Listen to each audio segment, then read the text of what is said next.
An Xbox customer, the thing I want you to know is this is about delivering great exclusive games for you that ship on platforms where Game Pass exists. And that's our goal. That's why we're doing this. That's the root of this partnership that we're building. So, 4 games, no promise beyond that. So if you're on those other platforms and you see these 4 games coming, please don't take it as some signal that everything's coming. It's not. The game on other screens, and you are going to see more of our games on more platforms, and we just see that as a benefit to the franchises that we're building. Can you solidify that Starfield staying put for the time being? No, like I'm not. There's no specific game that this kind of goes back to my red line answer. Like, there's no reason for me to put a ring fence around any game and say this game will not go to a place that it would find players, where it would have business success for us. What we find is we're able to drive a better business that allows us to invest in great game lineup like you saw. And that's our strategy, right? Our strategy is to allow our games to be available. Game Pass is an important component of playing the games on our platform. But to keep games off of other platforms, we don't think is a path that that's not a path for us. It doesn't work for us.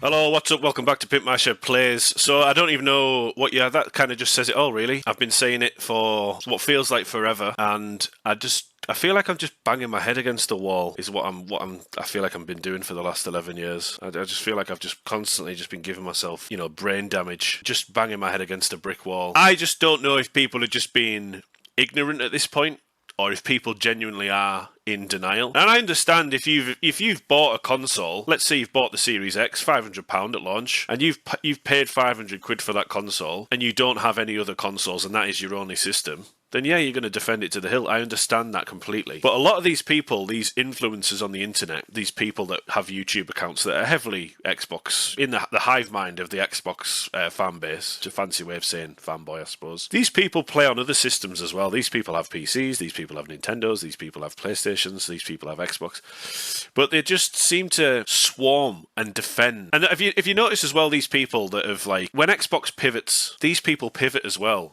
They move when Phil Spencer changes his opinion or he says something. And I mean, that video there doesn't age well. Phil Spencer is the king of doublespeak.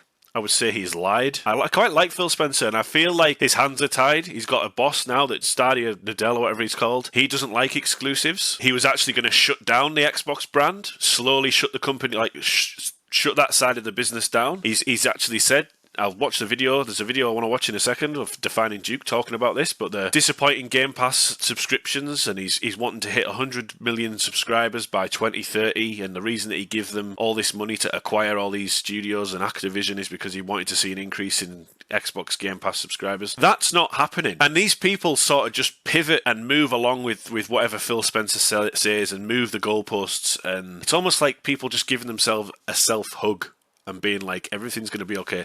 Now, in many ways, in the video we're going to watch, there's a guy called Cog, Defining Duke, Matty and Cog, really cool guys. I like watching them. I like watching Sacred Symbols as well. Cog is from the same era as me, where they've actually seen a console go away, and that's the Dreamcast. Now, in console fashion over the years, usually you'll have 3 chances at a console, and if your third one doesn't work, you're out the door. You had the Mega Drive, the Saturn, and the Dreamcast killed out. We've had the Xbox 360, which was arguably a great console, but I think it was held together with Pritt stick and duct tape. It was poorly made. It was rushed out the door. I went through 3 Xbox 360s by themselves. All of them had the red ring of death. I then bought an Xbox 360 Slim, and within a week the power pack broke. So I don't think the craftsmanship of the Xbox 360 era I think it was embarrassing. However, the interface and the games and the controller and Xbox Live was fantastic. So Xbox I would even argue that Xbox have been pretty lax when it comes to the 360, the build quality of the actual console itself. But the actual games across that lifespan of the 360 was fantastic. Then we've had the Xbox One launch, and that was it. I genuinely think it was over then, when Don Matrick came out and it was TV, sports, NFL, always online, connect in the box, and then we've had the Series X, which was marketed as the world's most powerful console. It's going to be able to hit 4K, 120, 60 FPS, world's most power. And all the games have been like 30 FPS. It's just like, and now they've abandoned that marketing ploy, and now they're going, everything's an Xbox. Your phone's an Xbox. Your toilet's an Xbox. The Xbox is an Xbox. Your PlayStation's now an Xbox. Your TV's now an Xbox. You can get Fire Sticks that are an Xbox. What they are doing, it's just obvious that they are they're surviving. They're trying to survive. They're trying to move with the times. Do you know what I mean? They spent $70 billion on Activision to get all them studios, and most of the games are still coming out on PlayStation 5. And when the new Switch comes out, there's going to be more games on the Switch. And I said in the last video, you're releasing your exclusive IPs on your rival handheld system. If the next Xbox is a handheld, you're releasing your exclusive games on your competitor device and your PlayStation. And it feels like Xbox are just trying to have their cake and eat it, because I genuinely don't think this new console is going to sell. Obviously it'll sell. It'll sell. I don't mean it literally like nobody's going to buy it, but obviously people are going to buy it. Your diehards are going to buy it. Your tech guys are going to buy it. But I don't think anyone else is going to purchase it. I think it's going to be I just don't think it's going to do it. I can't see Xbox being here. I think they're on borrowed time. I'm amazed they're even still here. I don't know. And it's crazy because they're $1 trillion company. This is the thing. They're $1 trillion company, and they have been dead last for nearly 2 generations now. And I don't understand, unless I'm missing something, but I've been playing video games long enough to know that I don't think, if they release this new console, it will be their last console. I still think the console will get cancelled. I don't think it'll come out. If I'm wrong, I'm wrong. But I don't even know what to say. I feel like I come on here all the time and I'm just saying the same shit. And I'm not happy about it. Do you know what I mean? The thing about it is, Xbox aren't competing. They're not competing. They're not a good competitor for PlayStation and Nintendo. And if Xbox leave the space and they just become a third-party publisher, or Microsoft Gaming or whatever, they will be the biggest publisher in the gaming space, which isn't a bad thing. However, yes, that'll give PlayStation a bit more carte blanche to just be a bit more arrogant and, do what they want. And I always said competition breeds competition. Iron sharpens iron. But when you've got one console, and the Switch is outselling. The Switch is nearly 2 generations old as well, and it's hammering them. Do you know what I mean? So I don't understand, and I don't get this whole denial. And I really think that people in the media like Paris Lilly, your Colt Eastwood, your Boomstick Gaming, all these, your Gaz, whoever he is, all these people are just not. It's like they're just in denial, and I feel like people need to be a bit more realistic about what's happening. The whole marketing, everything's an Xbox now, but we're going to bring out a new system, but we're going to release everything on everything else. He's basically just confirmed there that Starfield's coming to PlayStation in that little video clip. So I don't know, like, you can't have your cake and eat it. And I think Xbox are the definition of having your cake and eating it. You can't have it all. You can't have everything. You can't have your fingers in all these pies. Yes, it's about making money. They need to see a return on that investment. They will probably get more of a return on that investment if they put their games on PlayStation and the Switch 2 and PC. People that want to... I understand that people are going to buy that Xbox, the new Xbox, because they've got a big digital library. For the people that stuck with Xbox through the dark times, I still think we're in the dark times. But I was one of them people that left and built my digital library on the PlayStation. And now when I see, Doom, The Dark Ages is coming to PlayStation. Indiana Jones is coming to PlayStation. Starfield's coming to PlayStation. Halo, the Master Chief Collection's coming to PlayStation. The Gears of War Collection's coming to PlayStation. I don't understand how... And the thing is, that a thing I find bizarre the most is when you go onto Twitter, good old Twitter, it is people just in denial. I just think, like, the only person that you're harming is yourself. And yes, Phil Spencer should come out and just say, and he's been a bit more clear in his last interview. Do you know what I mean? He's been probably the clearest he's ever been. But from going to, it's only these 4 games, don't panic, to, yeah, we're basically releasing everything everywhere, no red line and all this sort of stuff. It's crazy. But it just feels like it's been going on for so long. And because they've got so much money, it's like they're just carrying it, trying to just breathe life into this dead corpse. And I genuinely think they're on borrowed time. I think they've been on borrowed time. I don't think they've been able to recover since the Xbox One. I think Phil Spencer was handed a fucking turd, and he was basically said, you need to try and polish this as best you can and right the ship. And he's tried. I think that if this boss of Phil Spencer's has been wanting to shut it down, then maybe he's the one who's saying, right, we need, coming up with ideas to try and keep it alive.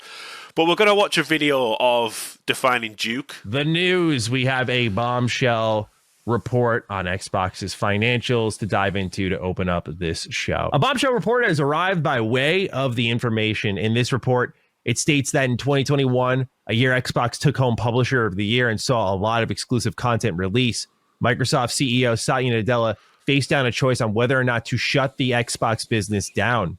Nadella told two people involved in this choice that Xbox could either acquire more game studios to give Game Pass new subscriptions or just wind down its business entirely. The result, as we know, it was acquiring Bethesda and Activision, which appears to have not done the trick, as Xbox's gaming revenue has only grown 5.8% thus far and missed the 11% target that it had set. The report also states that large gaming studios have continued to resist putting their games onto Game Pass day one, some even openly doing so, as we've seen with Take-Two CEO Strauss Zelnick. The twist is that Xbox has tried to change the tide through buying up Activision and putting their games on Game Pass, but the studios have actually only resisted more since then. They also bet on the idea that the Activision deal would attract game developers to rent their Azure cloud servers. Just want to point out as well that they've got Call of Duty. They own Call of Duty, and even owning Call of Duty hasn't done anything to Game Pass. It's maybe done a little bit to Game Pass subscriptions, but it hasn't blown the tits off it. Something Activision has yet to do, as it still rents from their Google Cloud and Amazon Web Services, as well as their own servers in-house. One aspect of Game Pass that has long eluded its fans are hard numbers and its growth trajectory. Between its launch in 2017 and 2021, Xbox Game Pass grew to 18 million subscribers. The target is over 100 million Game Pass subscribers by 2030, meaning the company would need to triple its current subscriber base in 5 years or grow at a 40% extra annual rate, which would be faster than every year since 2020. Game Pass growth was also originally tied to Satya Nadella's pay package, but then removed in October of 2023, interestingly, right after Starfield, after the service failed to meet its target 2 years in a row. The company is appearing to lean heavily on cloud and AI software sales to pick up the slack, as investor comments suggest a similar expectation.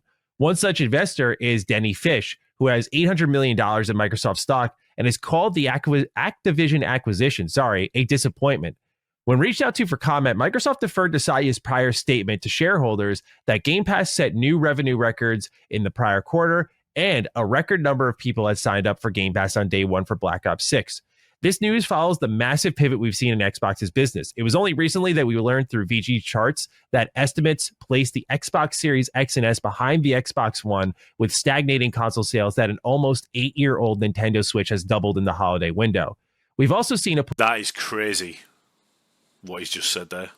That is absolutely crazy. Massive pivot we've seen in Xbox's business. It was only recently that we learned through VG charts that estimates place the Xbox Series X and S behind the Xbox One, with stagnating console sales that an almost 8-year-old Nintendo Switch has doubled in the holiday window. Behind the Xbox One.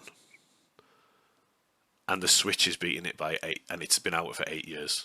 And the Series X is behind the Xbox. Also seen a push for multi-platform that'll only get more dramatic in 2025, with key brand-defining franchises jumping to other consoles, as we will talk about in our number 1 or 2 item in the show this week. We have Astro Parrot King with the right, and I'll kick it to you afterwards, Cog. Astro Parrot writes, "Hello, brothers. From a paywalled article by The Information, it seems that before the Activision acquisition, Microsoft wanted 100 million Game Pass subscribers by 2030. Given the way Microsoft has acted with respect to its core base, do you think this is possible? Given that Satya gave the Xbox team an ultimatum on whether to stay alive or grow Game Pass via acquisitions, I fear that by 2030, Xbox may actually be gone if they do not reach the 100 million Game Pass subscribers mark. What do y'all think? The Winter Classic in Miami is going to be great type of day." Shout out to Astro Parrot King. Shout out to Astro Parrot King. All right, Cog, read it and weep. What do you got for me here? I love the intro, the setup. Bro, wow, this is powerful stuff. Don't know about the information. Like I said, I've never heard of it, but, from what people say, reputable, so let's just go with the assumption that everything that is said is 100% accurate, or it is true to the letter of the law. Wow. What I guess I get out of it is 2 things. One, I look at it as this is now 2 separate generations recently from Xbox where the plug was going to be pulled. Now, what's surprising about this one is 2021, bro. Yeah, right. 2021. Let's go back in the time capsule. 2021, Xbox consoles were sailing. We were getting Game Pass numbers. They were Metacritic Publisher of the Year. That was the Halo Infinite, Forza Horizon 5, Psychonauts 2, Age of Empires, Flight Sim. The start of third-party day one Game Pass as well. Huge releases. MLB The Show, Outriders was that year. And I know we brought up Forza, but I'll also throw out that Forza Horizon 5 was like arguably their biggest game this generation, and it dropped that year. So what that tells me is at that point, stakeholders, in order for the math to math for them, they wanted 100 million. And at that point, they thought the trajectory would not be met, and we should pull the plug at that point. Yeah. Bro, could you imagine a timeline? And this, again, pre-Bethesda, pre-ZeniMax, pre-ABK, they were going to kill off Xbox then. Wow. So what I get from it is, once stakeholders get involved, again, we could say if it's unrealistic expectation, that's fair. We could say, yo, the math ain't mathing, and they gotta pull the plug. But I just gotta be real with you. And I know this is probably an unpopular opinion, but I feel like now this is two separate times that we're gonna pull the plug. And I know Phil Spencer is not loved necessarily in the LSM family. Let's just say that, right? But what I will say is, and this is remember, I'm a Sega kid. I'm from this era. I'm from you wake up and your platform is done. They be like, bro, go all over there to Nintendo now and PlayStation. Sonic is over there. He over there, hoeing over there with Mario. We got a racing game with Sonic and Mario in it together. I'm from that era. Yeah. I'm from the Genesis does, Nintendo don't era, right? Mm-hmm. And you wake up and they like Dreamcast is over. And I remember having a conversation with Peter Moore and how demoralizing that was to now work with your competitors, but you don't even have a console. Like the console production is stopped. So to me, what I get it is just tying back to Phil. I know you want to accuse him of the doublespeak. Fair. You want to accuse him of, he should have been fired or whatever. Okay, this is where I push back, because if Satya said the decision in 2021 was to kill the brand at that point, who was fighting for the brand to keep on continuing? Mm. And we know for a fact, we have evidence that says, hey, he got to convince stakeholders, hey, we could do Game Pass. Remember what he was handed in the Xbox One era. Because at the end of the day, to me, if we want to put a pin on this, their decline started from the Xbox One era. That's Don Matrick. And then during the Terry Myerson days where they wanted to kill it then. I would argue he's absolutely right that Don Matrick fucked them. Absolutely. Excuse my language.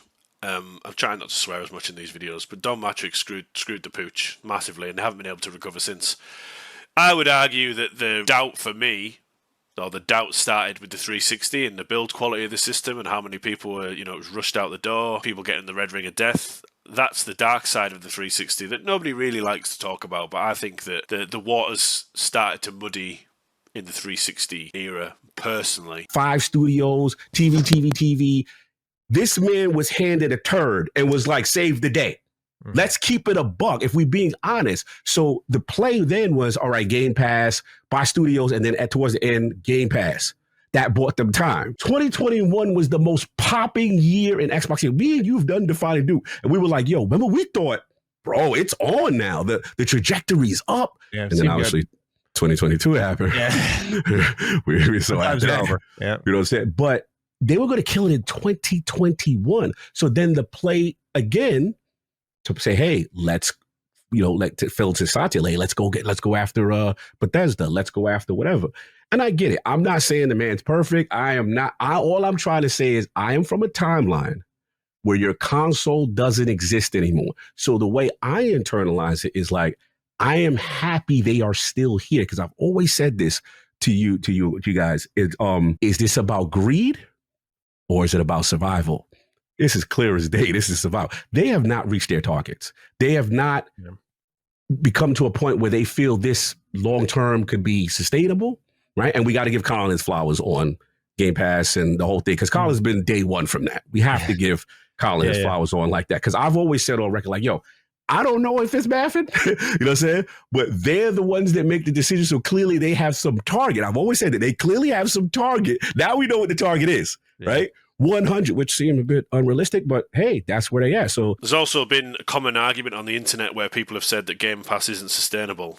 And this just proves that it isn't. People arguing that it is. But basically what you're doing with Game Pass is you're subscribing to a service and you are renting them games. You're not buying them. There are people out there that have played a game on Game Pass and then bought the game full purchase. I think that's a rare occasion. I've done it once with Remnant 2. But if you're paying that subscription, why would you want to buy the games? Money's tight. People are in financial situations up and down the country. We're in cost of living crisis. And if you can pay 13 quid for a subscription a month to play all these games rather than pay 50, 60, 70 quid to buy a full purchase, what are you going to do? I don't think they're going to hit the numbers. I think that's an unrealistic figure to give them to hit 100 million subscribers by, that's 5 years. And I just think most people are just going to wait it out and be like, well, I'll just wait until it comes to PlayStation. I'll just wait until it comes to the Switch too. Conclusion, it's just one of those things where I'm just like, now we got the ABK portion. Right? They saying, they were thinking that it was supposed to be over there on Azure. They were going to leverage that. Stuff is still on Google and Amazon. That still may happen. You know what I'm saying? But again, it's no guarantees. What I'm trying to say is I had this heart-to-heart with Attic recently. Because all he cares about is the console. And I get it. And I know Xbox guys, my Xbox brethren are going through it right now. You know what I'm saying? They're going through it. And all I would say is, for me, as a former Sega kid, I understand. It's your first time. This your first time. With something you love could go away. And all I say is, and again, it goes back to just be thankful that, one, you still have a console, you still have games, you still have a service for however long it lasts. Just be appreciative of the timeline that you are in, that you at least still have it. Who knows what's going to happen next generation? I can't predict that. I'm just saying, as a Sega kid, as a kid who loved TurboGrafx-16, as a kid who loved Neo Geo, as a kid who loved 3DO, it can end like that. And this is proof at their height, they were going to pull the plug. So I'm curious what you got to say, because there's so much to this. Man, it's a lot. There's more I'm going to talk, but I want to let you get your balls off, because this is a lot. I definitely, I don't know how to word it. I just feel like I look at this and go like, this brand feels like it's on a timer. Like, I just read this and I was like, how do you outlast this? 100 million subscribers? They're not going to hit that. There's no way. You have Call of Duty. Like, there's no way that with even the biggest IP on this planet, like, it takes a collective effort. Their success banks on other people participating in their success, which is just a horrible way to really run your business in the scheme of things. That, like, the only way we survive is by other developers with big games that are not as appealing as our own joining this service. And maybe it gets easier to sell as that subscriber count grows. But when you're buying up companies and putting like high profile, widely marketed, your Call of Duties, Starfields into that service, and you are seeing surges, but they're not sticking and it's not growing to the exponential percent that you need it to. What is going to make it grow, right? Especially when you've jumped prices, you've changed business practices and strategies. It's lowered confidence in the brand. Even if Game Pass, I still think, is fantastic, and I think it sells itself. Many people care about just owning games. There's a lot of immediate problems Game Pass kind of faces that, now knowing the business kind of and its survival is leaning on it completely. I'm like, this wasn't really, I'm glad they survived as long as they have, but I'm like, this wasn't like a great long-term solution to make it like the core of the business. We'll see if that move. The thing is, when people are talking about it as well, people sound surprised at this. Like, they sound shocked. And I don't think this is any kind of shock. I've been anticipating the fall of Xbox since the Xbox One, 100%. They've just never been able to find the footing. They've never, when was the last time they had like a AAA banger on Xbox? And I just think, like he's just said, I think they're on a timer. I think it is slowly just like, it's just L after L after L after L. Mixed messaging after mixed messaging after mixed messaging. Now we've gone from the world's most powerful console to, this is an Xbox, this is an Xbox, this is an Xbox. Your bathroom's an Xbox. It's confusing. It's sporadic. It's almost like blind panic. And if they've attempted to shut this brand down twice, and one of them was at the height of Xbox, or a better year of Xbox. What do you think is going to happen? I genuinely think the people out there that are just going to think that this new console is going to come out and everything's going to be fine. I genuinely think the people out there, but it's not. It's just, just don't understand. And maybe I'm just seeing things differently, or I don't understand. I really don't get it. Smart TVs and stuff is what gives them the jump of life that they need, where like being on everything helps them out. But I think their competitors are going to starve them out. Like they're going to see shit like this and be like, oh, you're not bringing Game Pass to PlayStation. PlayStation doesn't want Xbox around. I don't think Nintendo does either. I don't know why they would. These are two that clearly take advantage of lack of competition with their practices, and Xbox has in the past as well, mind you. So, I mean, they're businesses, they're cutthroat. They're not gonna be like, oh, you guys are down, you need more subs. Like, oh, you want people to play more games everywhere? Like, that's your business model? Okay, we got you. They're like, no, go fuck yourself. And like, I mean, you saw what happened with Jim Ryan and like how he stalled. I mean, his biggest contribution to that company was stalling out the deal long enough for Xbox to completely like hit a standstill mid-generation.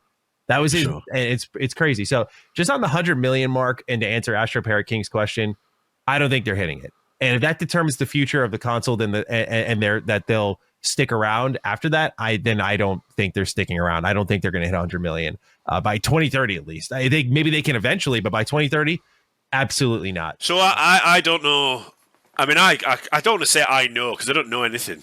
Do you know what I mean? I'm not, and by the way, I'm not a fucking influencer. I'm a very small minnow in a fucking ocean full of sharks and snakes. And but I've been playing video games long enough to know when what works and what doesn't. You know, you still see people people on Twitter and comments in YouTube saying, "Well, why can't PlayStation give Xbox some games? Why can't we get some PlayStation games on Xbox?" And I know that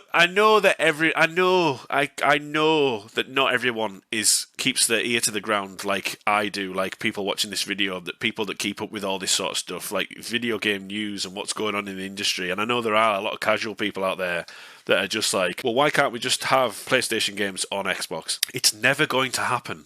It's never going to happen. PlayStation don't want Game Pass on PlayStation because that's going to help Xbox. As horrible as that sounds, but he's just said it there. It's business. It's not let's all sit around the campfire and play Kumbaya and give each other a little pat on the back and be like, oh, we'll help you. We'll give you this game if you give us this game. Exclusives sell, and PlayStation, I'll agree, this generation so far, I think it's been alright. A little bit of a dry spell at the moment, but towards the back end of the year, Ghost of Yotai coming out. But it doesn't work like that. Exclusive sell systems. When the Switch 2 comes out, do you think Nintendo's going to turn around and go, okay, we're going to put the new Mario Kart on PlayStation, we're going to put the new Mario Kart on Xbox, we're going to put it everywhere? They're not going to do that. They're not going to do that. Do you know what I mean? At best, Nintendo lent out the Mario IP to Ubisoft so they could do the Rabbids games. That's the only time I've seen Mario on a different console. And it's the only time that you're not going to see Super Mario Odyssey 2 on the PlayStation or the Xbox. It's crazy. And if you think that, I'm really sorry, but you need to go back and research and just watch a little bit of game history and just see how things are. You know, we're not going to get God of War on Xbox. We're not going to get God of War on the Switch. We're not going to get Nathan Drake Collection popping up. You know, these games might come to PC. And that's another thing. I feel like now the coping mechanism for the Xbox diehards is they're now treating PC like a console. And it's not a console. It's not a console. It's a PC. It's always been a PC. You know, yes, you can play PlayStation games on a PC. Yes, you can play Xbox games on a PC. Are you going to get Nintendo games on a PC? I severely doubt it. But if people want to get a PC, yeah, get a PC. It's great. It's amazing. It's very expensive, but if you want a decent PC, it's going to cost you a lot of money. But now you can buy a PlayStation, and you're going to get, if you own a PlayStation and a Switch 2, you're basically just going to get everything. You're going to, apart from PC exclusive, obviously. So I just feel like, and it is an expensive hobby. I'm very fortunate to be able to buy all these systems and everything. I like to have the Xbox, the PlayStation, the Nintendo, and the PC because I like playing video games. I don't give a fuck where games are. Do you know what I mean? I don't care where games are. But when I look at games like Doom the Dark Ages, Indiana Jones, and I've played Starfield through Game Pass. I don't own Starfield. I've played it through Game Pass. Will I buy it on the PlayStation? Yes. Pro Enhanced? Of course I will. Will I buy Indiana Jones on PlayStation? Yes, because all my digital library's there. I've tried it on Game Pass, and that's what I do with Game Pass. I try these games out to see if I like them, and then I'll buy them. I'm going to buy them. I don't buy them on Xbox. I buy them on PlayStation. And the reason that I do that is because it's Xbox's fault that I do that. I was such a fuck... And I'm ashamed to say it now, but I was one of these guys. Yeah. Fucking yeah. My PlayStation took a back seat, and I was all about the original Xbox and the 360, LAN parties, loved the big fat Duke controller, loved Xbox Live, you know, just loved the system, you know, the avatars and the way you could chat to people and everything like that. But I am one of them people that Phil Spencer's talking about. I left because I'd had enough. Broken console after broken console after broken console, and then a broken power pack just to give it that 1-2 punch, that final uppercut. And I was like, and then the Xbox One came out, and I was just like, do you know what? I'm done. So I don't know. I mean, I do know. My prediction is that Xbox aren't going to be in the console market. I think that they might release this new console. I think that will be the last console they ever release, and they'll just go into Microsoft Gaming, and they'll just become a publisher, which isn't a bad thing. They've got all these great IPs, these studios now. But if they're releasing everything everywhere else, then what is the point in buying a new Xbox? That's just my view. Let me know what you think in the comments. I feel like I'm repeating myself. I don't necessarily I wondered how should I come on and make this video, because I don't want to repeat myself, but I am. And if you're one of these people that just wants to go along, plod along, and keep your head in the sand and just be like, I can't believe it. If this is your first time where a console is going to disappear, then I've been through this with the Dreamcast and Sega. And yeah, it sucks. It was hot. The Dreamcast, I loved it. Loved the Dreamcast. Such an underrated machine. But it went away, and gaming was still around. You know what I mean? And I've still stuck with gaming. It's not like Dreamcast, you're getting rid of Dreamcast, that's it, I'm leaving gaming forever. Do you know what I mean? It's not about the bits of plastic we play on. They're a means to an end. It's about the games that we're getting, the experiences and the immersion and the worlds and the characters and the great storylines that we get to play through. I'm just pointing out that this has been written in the stars for years. I've predicted this 11 years ago, and I've been saying it non-stop throughout the channel, that Xbox just can't get the trajectory, and they are on borrowed time, in my opinion. So let me know what you think in the comments. And, if you want to leave a subscribe, leave a subscribe. Thank you to all the new subscribers, by the way. And leave a like. And we'll see you again on the next video. So take care of yourselves. See you later.